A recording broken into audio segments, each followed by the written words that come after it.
The Little Mermaid. At the bottom of the sparkling sea, where the sunlight filters down and dances on the coral reefs, lived the Sea People. It was a beautiful world, and none more beautiful than the grand palace of the Sea King. He had been a kind and wise ruler for many years, raising his 6 lovely daughters with the help of his old mother, the Sea Queen. The youngest of the princesses, the littlest mermaid, was a curious and gentle soul. While her older sisters loved playing in the deep gardens and chasing dolphins, the littlest mermaid dreamed of the world above the sea. Her grandmother would tell her enchanting tales about the world of humans, and the little mermaid could hardly wait to see it for herself. When her 15th birthday finally arrived, it was her turn to visit the surface. Her heart raced with excitement as she rose above the waves and saw a magnificent ship sailing in the distance. Laughter and music filled the air, and as she swam closer, she spotted a handsome prince with black hair and bright eyes. The little mermaid couldn't look away.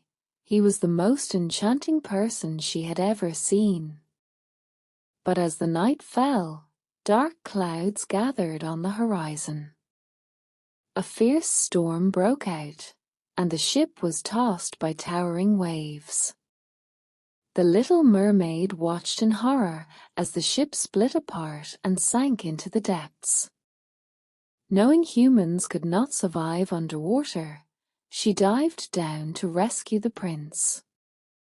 She swam with all her strength and kept his head above the water, guiding him to the safety of the shore. There on a sandy beach near a quiet monastery, she gently laid him down. She kissed his forehead, whispering a soft goodbye, and hid behind a large rock. Soon, some girls from the monastery found the prince and cared for him. The little mermaid watched from a distance, a little sad, but also happy that he was safe. That night, she returned to her underwater home and told her sisters about the prince. One of her sisters had heard of the prince's palace and took her to see it the next night. From then on, the little mermaid returned every evening to catch a glimpse of him, her heart filling with quiet longing. One day, feeling bold, the little mermaid visited the sea witch to ask for help.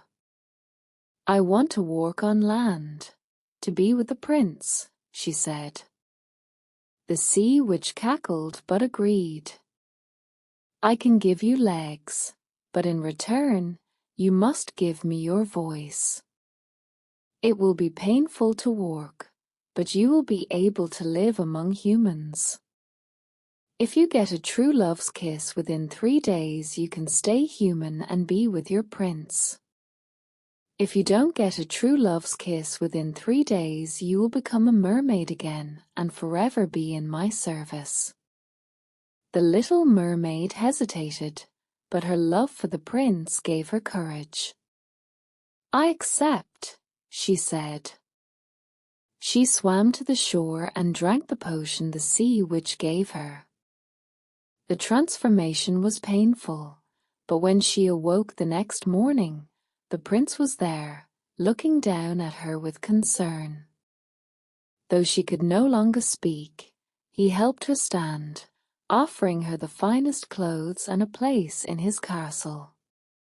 Every day, the prince grew fonder of the little mermaid, but he didn't yet know she was the one who had saved him.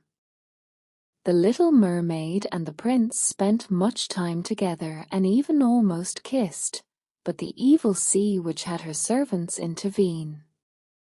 One day, the prince told her about a girl who had saved him on the beach, and how he wanted to marry her.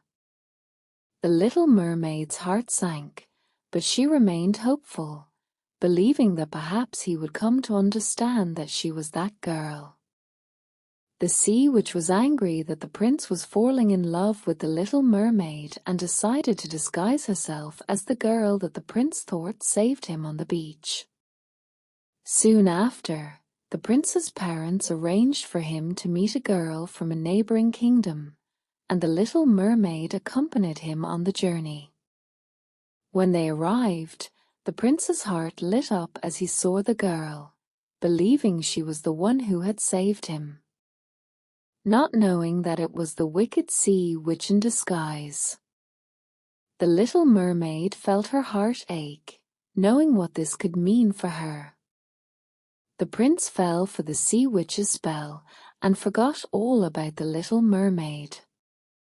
The little mermaid returned to sea heartbroken, and the prince was to marry the sea witch.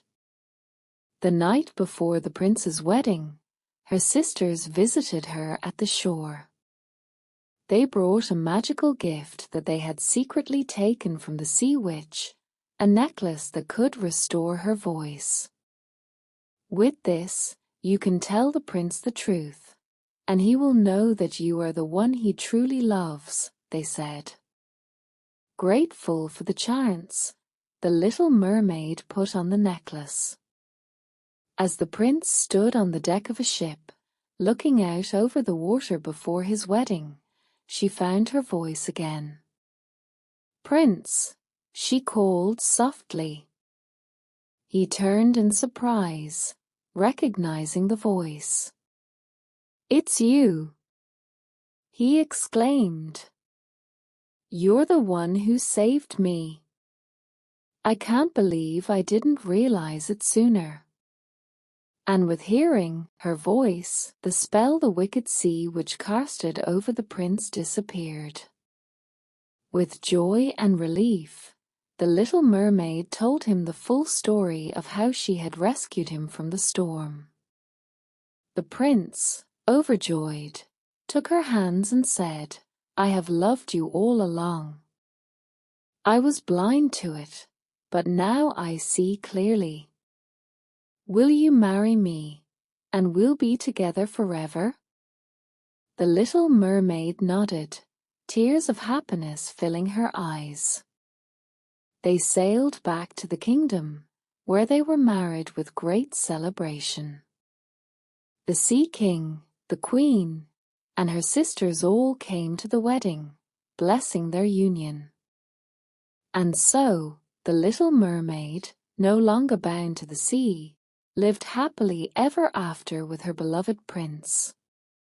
The two of them often returned to the shore, where she could visit her family in the ocean, and the sea and land lived in harmony ever after.